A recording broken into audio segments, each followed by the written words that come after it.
भक्ति में भय नहीं, भक्ति एक शुद्ध भाव है, भय एक तामसिक भाव है। भय अंधेरा है, भक्ति प्रकाश है। जहाँ प्रकाश होगा वहाँ अंधकार नहीं हो सकता। ऐसे ही जहाँ भक्ति होगी वहाँ भय नहीं हो सकता है। तो जो ये कहें कि भय बिन भक्ति नहीं होती, मुझे कुछ आपत्ति है उस पर। भय के बगैर जो होए मैं उसी को भक्ति कहूँगी, जो भय के सहित होए वह भक्ति नहीं कही जा सकती। ईश्वर से संबंध भय के कारण न होवे, ईश्वर से मेरा संबंध इसलिए होए क्योंकि मैं उसी का अंश हूँ। भक्ति मार्ग में अंश अंशी की भावना चलती। तो ज्ञान मार्ग में और भक्ति मार्ग में ये एक बड़ा भेद आ जाता है। भक्ति मार्ग में परमात्मा अंशी है, हम उसके अंश हैं। वो समंदर है, हम उसकी बूंद हैं। और बूंद भले जल होवे पर समुद्र से भिन्न कुछ नहीं, और बूंद जल के बगैर भी कुछ नहीं। तो जल के नाते बूंद और सागर की एकता है, पर बूंद का आकार छोटा और समुद्र का आकार बहुत बड़ा है।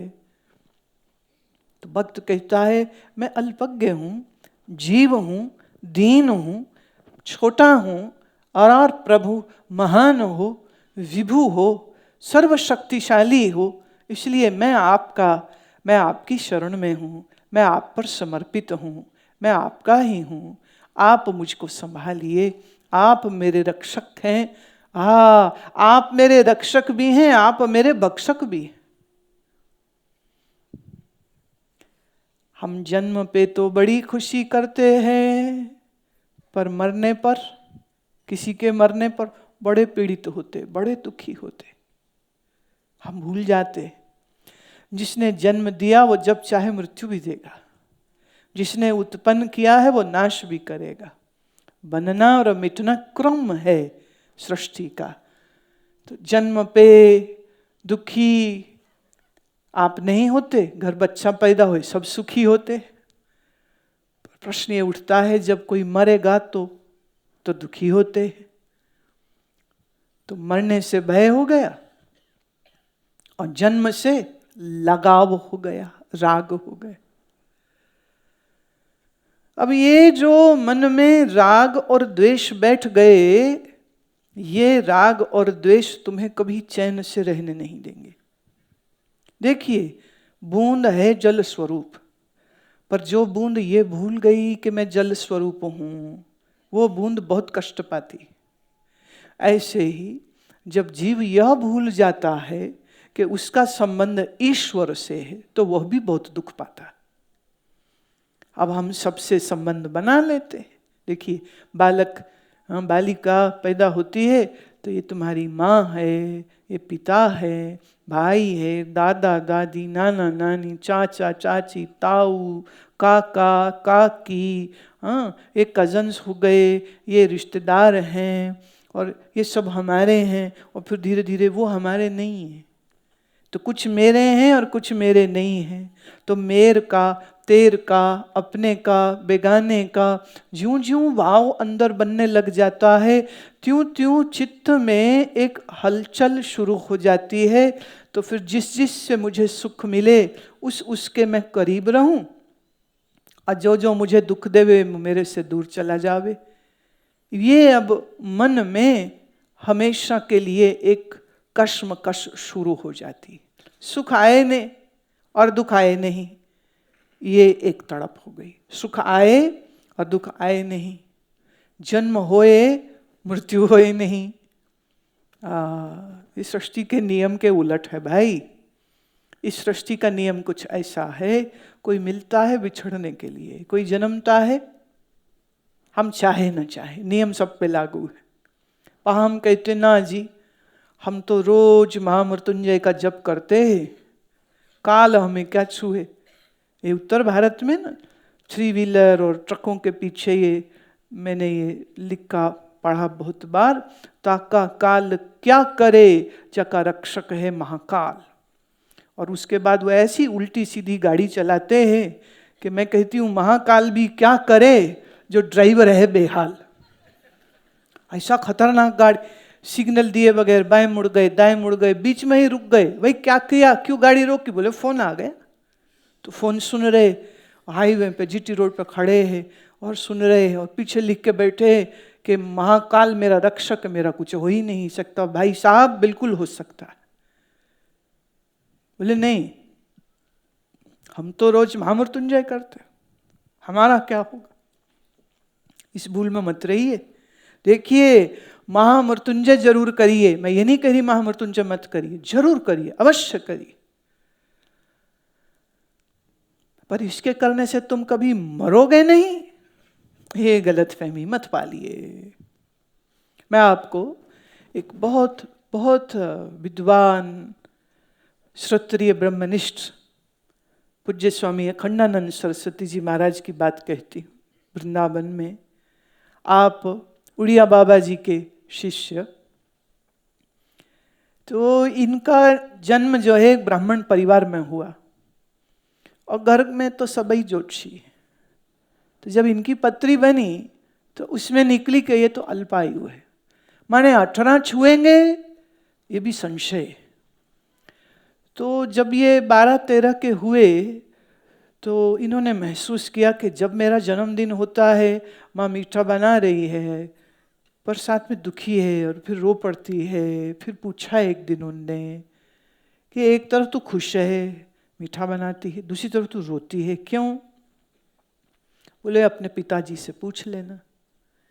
फिर वो पिताजी से पूछे, पिताजी बोले दादाजी से पूछ लेना। फिर वो दादाजी के गए तो दादा ने पास बैठा करके बड़े प्यार से उनके सामने उनका जो लग्न है, जो पत्री है, वो सामने बनाई और बना करके जो नियम है आयुष को देखने के, उन नियमों को पहले समझाया और फिर उनकी उस पत्रिका के आधार पर उसको कहा। उनका सन्यास से पूर्व नाम शांतनु था। कहा बेटा शांतनु, देखो तुम्हारी अल्पायु निकल रही है, यही कारण है कि तुम्हारी माँ तुम्हारे हर जन्म दिवस पर बड़ा रोती है, छुप छुप के शोक में जाती है, और यही कारण है कि हम तुम्हारा विवाह भी जल्दी कर देना चाहते हैं और हम चाहते हैं कि तुम्हारी वंशावली जो है वो सही समय पर चल जावे। अब जब इन्होंने सुना कि आयु में ऐसी दिक्कत है तो बड़ा एक मन में भय आया, अरे मैं तो जीवन बड़ा छोटा है। तो भय के मारे घर में महात्मा लोगों का आना जाना था ही, गांव में महात्मा कोई आते तो सारा परिवार जाता ही था, लेकिन आपकी अब रुचि ज़्यादा हो गई तो ये जाएं और ये प्रश्न पूछें कि क्या मृत्यु से मुझे बचा सकते हैं आप? और फिर एक महात्मा ने कहा कि देखो हम तुम्हें मृत्यु से तो नहीं बचा सकते, पर तुम्हारा मृत्यु का भय दूर कर सकते। कहो मंजूर? बोले हाँ स्वामी जी, ये हो जाए तो मेरे को वो भी अच्छा है, क्योंकि अभी तो भय बड़ा सता रहा है। तो उनका ठीक है, अब तो मेरे संग आकर के बैठना। अब पुराण उपनिषद तो दादा और पिता से बैठ के पढ़े ही थे, सब तो कंठस्थ ही था उनको। तीसरी कक्षा में लघु कौमुदी इत्यादि तो सब कर चुके थे। तो महात्मा की संगति शुरू हो गई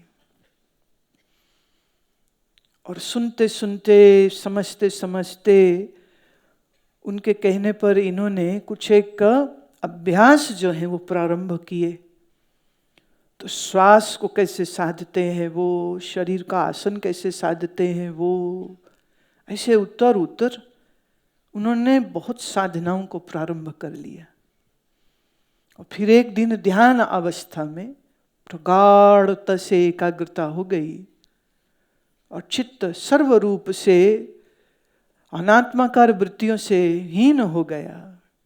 एक एक ब्रह्माकार वृत्ति बची और इस अनुभूति के द्वारा स्पष्ट हो गया, बिल्कुल स्पष्ट हो गया, न देह में हूँ, न मन में हूँ, न चित्त में हूँ, न बुद्धि में हूँ। तो जब देह में हूँ ही नहीं तो देह रहे या न रहे इससे मुझको क्या फर्क अब होगा। ऐसे ही जानो, जैसे ये वस्त्र पहना है, अगर ये वस्त्र फट जाए तो आप रोने थोड़ी लग जाओगे, पर कईयों को बड़ी आसक्ति होती तो वस्त्र के फटने पे रो भी सकते। पर जो समझदार है, वस्त्र फट जाए, अधिक मैला हो जाए तो उसको उतार देगा, नया वस्त्र पहन लेगा, बैठ के रोने नहीं लग जाता। तो उस दिन ध्यान की इस अवस्था में देखिए, ज्ञान सुना हुआ भूल जाएगा, पर एक ध्यान का अच्छा अनुभव हो गया तो चित्त के सब पर्दे खुल जाते हैं। लोग सुनना पसंद करते हैं।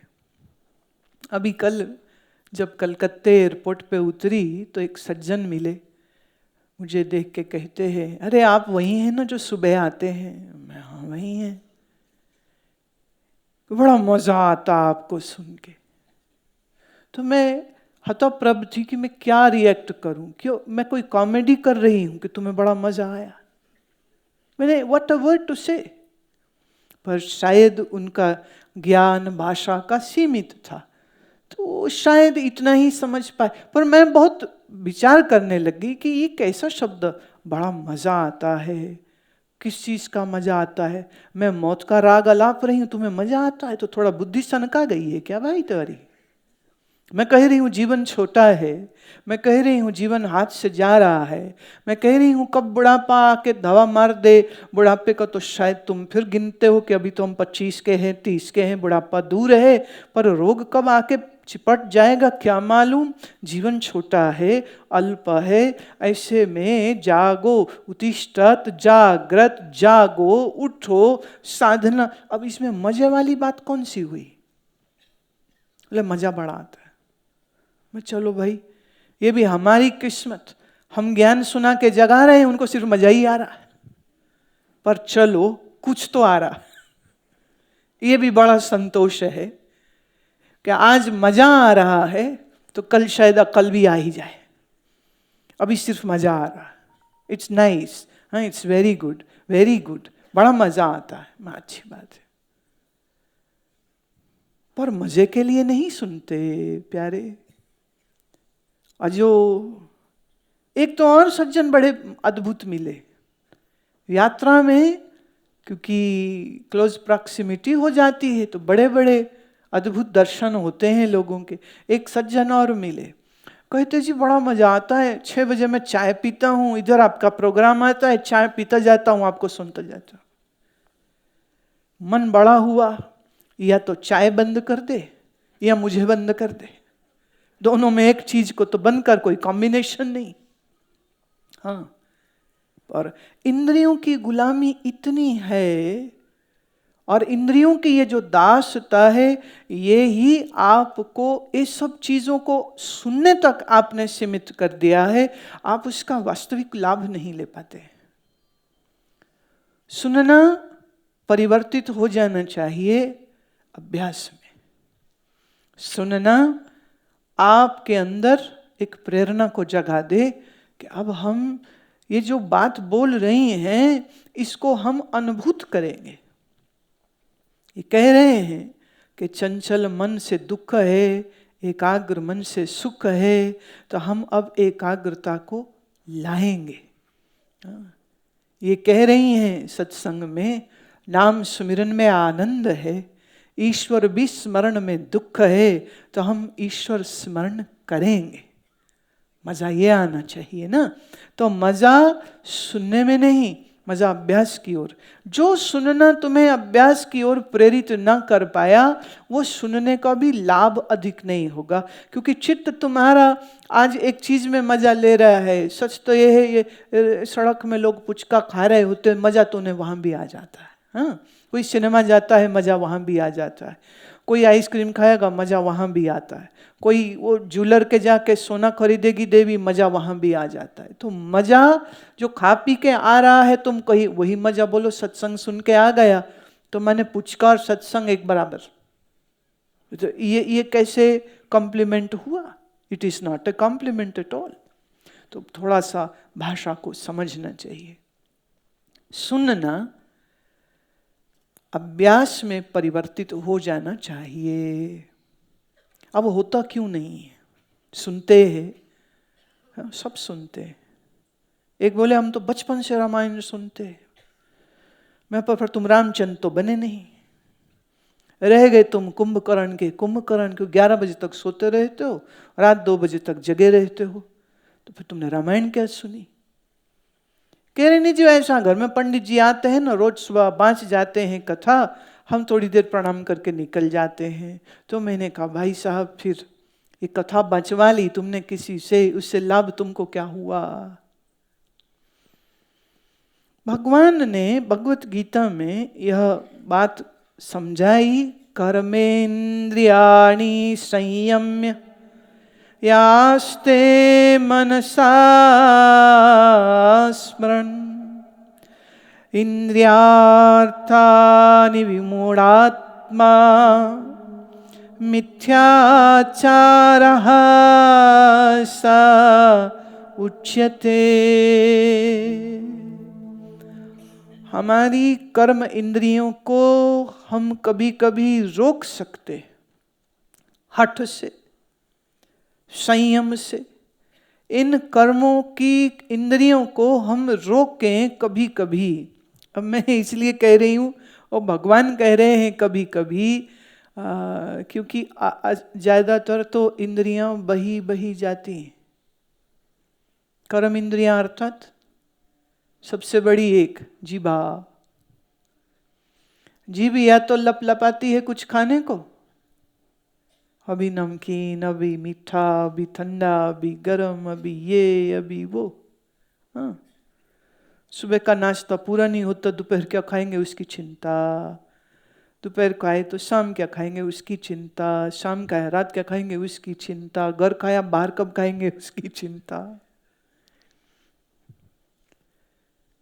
एक हमारे शिष्य हैं डॉक्टर, तो उनके पास एक महिला अपने पुत्र को लाई। पुत्र था कोई 12-13 वर्ष का, पर वजन उसका बहुत ज्यादा, बहुत मोटा बच्चा। तो उन्होंने सब चेकअप किया और लिखने लगे। तो देवी जी बोली, कहती डॉक्टर साहब ये क्या खाएगा वो भी बता दीजिए। डॉक्टर ने कहा देखिए ये तो अपनी सारी जिंदगी का खा चुका है, हाँ, तो अब ये मत पूछिए कि क्या खाए, अब तो ये पूछिए कि इसका खाना हम और कम कैसे कर सकते हैं। डायबिटीज होता है, मीठा नहीं खाना होता है, ये बिल्कुल सत्य बात है। दिल्ली में एक बड़े धनाढ़ व्यक्ति, मैं उनके घर में ठहरी थी, उन्हें शुगर था। शाम को सबके लिए, सब साधकों के लिए मिठाई का प्रबंध हुआ, भोजन में सबको मीठा रसमलाई दिया गया। तो वो बोले खाइए खाइए खाइए खाइए, बड़ी अच्छी, खाइए खाइए खाइए। पूरे समय वो एक न दाल बोले न सब्जी बोले, क्योंकि उनकी नज़र एक ही जगह अटकी पड़ी थी। तो उनकी पत्नी उतने बार कहे ना आप काहे बोल रहे हो, आपको तो मिलेगी नहीं। फिर थोड़ी देर में कहे सबसे अच्छी, दिल्ली की सबसे अच्छी, जरूर खाइए, ये बड़ी मीठी, ये जरूर खाइए, बड़ी मीठी। नजर वहीं की वहीं, सबको दिख रहा था बेचारे कैसे तड़प रहे हैं। सब निपट गया, रसोई सिमट गई, सब अपने अपने शयन कक्ष को। रात कोई 12-12:30 खटर पटर कुछ सुनने को आई। तो मेरे पास ही जो महिला, उनकी बेटी सोई हुई थी, तो उसको लगा पता नहीं कौन है, उसे लगा शायद कहीं मैं तो नहीं उठी। तो फट से उठ के उन्होंने पूछा आप यहीं हैं? हम तो यहीं हैं। तो बोले बाहर कौन? मैं जाओ देख लो इस समय कौन हो सकता है। तो वो श्रीमान जी अपने ही फ्रिज से रसमलाई चोरी करते हुए पाए गए। तो उन्हें हाथ पकड़ लिया, पिताजी क्या कर रहे हो? अब तो उन्हें बड़ा गुस्सा आया, घर मेरा, फ्रिज मेरा, रसमलाई मेरी, तुम कौन? बोले मैं आपकी पुत्री, आपकी सेहत मेरी चिंता, इसलिए मैं आपको खाने नहीं दूंगी, भले 2 गाली दे लो। कर्म इंद्रियों में ये जो जिह्वा है, ये कर्म इंद्री सबसे अधिक कष्ट देती है।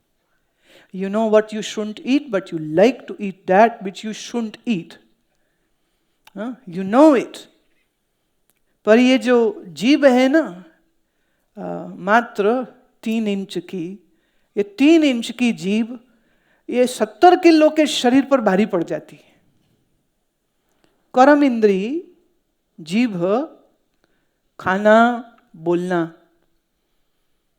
जब हम रस चखते हैं जीभा से तो यह जीभा ज्ञानेंद्री हुई। जब हम इस जीभा से बोलते हैं तो ये एक्शन हो गया ना, तो ये कर्म इंद्री हो गई। अब आप देखिए, जीभ है कि काबू में नहीं रहती कहीं। हर बार बंदा बोल जाता है कुछ, फिर कहता रहता है ना मेरा मतलब ये नहीं था, आप गलत समझे। भाई बोले तुम गलत, तो हम गलत समझे ये मत कहिए, तुम जो बोले हम वही समझे। पति पत्नी यही एक दूसरे को समझाते रहते, मेरा मतलब ये नहीं था। एम्प्लॉय अपने बॉस को समझाता है, मेरा मतलब ये नहीं था। बॉस ने एम्प्लॉय को कुछ कह दिया, वो कोर्ट ले गया, साहब ने मेरे को ऐसा बोल दिया। हाँ, तो साहब कोर्ट में जाके कह रहे हैं मजिस्ट्रेट के सामने, जी मेरा ऐसा मतलब नहीं था।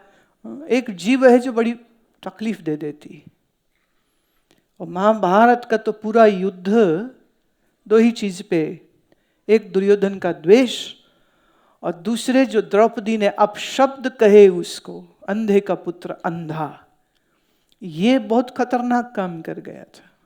उसके चीरहरण के पीछे भी यही शब्द थे कि ठीक है हम तो अंधे हैं, तो अगर तुझे नंगा कर देंगे तो हम तो अंधे हैं ना, हम तो देख ही नहीं सकते, 100 के 100 भाई हम अंधे।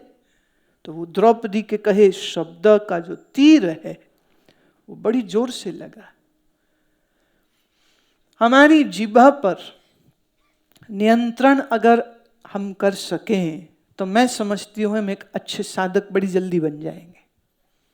जैसे खाने का वक्त आवे तो जीभ क्या मांगती है वो नहीं, स्वास्थ्य किस चीज की अनुमति देता है वो खावे। दूसरा, बोलते समय पर उचित अनुचित का वेद समझते हुए विवेक पूर्वक अगर शब्दों को बोलेंगे तो हम अपने शत्रु नहीं बनाएंगे। क्योंकि वाणी जब कठोर हो और वाणी जब अपशब्द का इस्तेमाल करती है तो हम शत्रु अधिक बनाएंगे, और सच तो है मित्र भी शत्रु हो जाएगा अगर वाणी आपकी सही नहीं है तो हमारी कर्म इंद्रियों को हम नियंत्रित नहीं रखते हैं। और भगवान कह रहे हैं कि अगर आप थोड़ा इस इंद्रियों पर काम करना शुरू कर दें, जिह्वा है 1, तुम्हारे हाथ पैर हैं 2, और चौथी है आपकी जननेन्द्री, इसका संयम ये भी बड़ा आवश्यक है। और ज्ञान इंद्रियां तो निश्चित ही, कर्म इंद्रियां थोड़ी सी सरल हैं, ज्ञान इंद्रियां अधिक कठिन पड़ जाती हैं। पर अगर इन इंद्रियों पर का संयम करने की कोशिश करेंगे तो यदा कदाह हमारे जीवन में ये साधना पल्लवित अवश्य हो जाएगी। So we should watch what we speak and we should watch what we eat. Just 2 things. We watch what we speak and we watch what we eat. कहाँ खाएंगे, क्या खाएंगे, किससे खाएंगे, किससे नहीं खाएंगे। एक छोटी बात आपको मैं अपने साधना काल की कहती हूँ।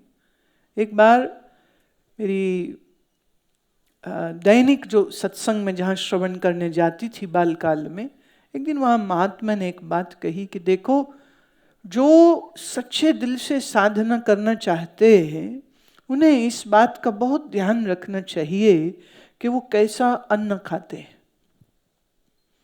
अगर अन्न उचित तरीके से कमा करके नहीं आया तो वो पाप पूर्ण अन्न है, दोष वाला अन्न है। दूसरा, भोजन जिसने पकाया है अगर वो भजनीक नहीं है, क्रोध में, गुस्से में, मजबूरी में, खिन्नता से अगर किसी ने खाना बनाया है तो वो खाना नहीं खाना चाहिए।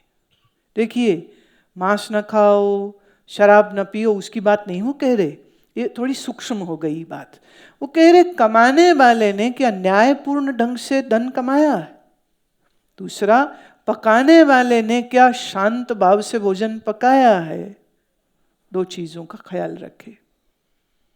और अगर संभव हो सके तो अपना भोजन स्वयं पकाए और भजन करते हुए पकाए, ताकि शुद्ध वाइब्रेशन उस भोजन में जाए।